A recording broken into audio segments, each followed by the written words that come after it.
स्वतःमधले वाद चव्हाट्यावर आणण्यापेक्षा आपण कार्यकर्त्यांना ताकद दिली पाहिजे. आपले वाद ज्यावेळी चव्हाट्यावर येतात त्यावेळी त्याचा फायदा समोरचा घेत असतो. एवढं जर अजून तुम्हाला कळत नसेल तर तुम्ही अजून शालेय होणार.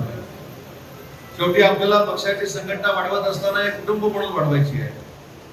कुटुंबातल्या लोकांना जसं आपण समजून घेतो, कुटुंबामध्ये देखील वाद असतात, परंतु कुटुंबातले वाद जसे आपण सामंजस्यपणाने सोडवतो, चार भिंतीच्या आत सोडवतो आणि आपलं कुटुंब मजबूत करतो, तसंच शिवसेनेचं कुटुंब, त्याचे कुटुंब प्रमुख माननीय एकनाथ शिंदे साहेब आहेत, ते कुटुंब आपल्याला मजबूत करायचं. आणि आज व्यासपीठावरच्या सगळ्या नेते मंडळींना मला सूचना, माझा विनंती करायची आहे की माझ्यापासून सगळ्यांचं जे अस्तित्व आहे ते यांच्यामुळे आहे.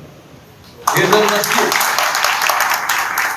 हे जर तुमच्या समोर नसतील, तुमच्या बरोबर नसतील, तर तुमच्या नेतृत्वाला, तुमच्या पदाला किंमत शून्य आहे. त्याच्यामुळे स्वतःला जपण्यापेक्षा आपण कार्यकर्त्यांना जपलं पाहिजे.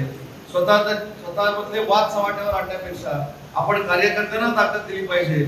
आपले वाद ज्यावेळी चव्हाट्यावर येतात त्यावेळी त्याचा फायदा समोरचा घेत असतो. एवढं जर अजून तुम्हाला कळत नसेल तर तुम्ही अजून शालेय शिक्षण घेण्याची आवश्यकता आहे, असं माझं एक कार्यकर्ता म्हणून मत आहे. शालेय शिक्षण म्हणजे काय? पहिली, दुसरी, तिसरी, चौथी जाणं आवश्यक आहे. ज्युनियर पासूनच कामाला लागलं पाहिजे.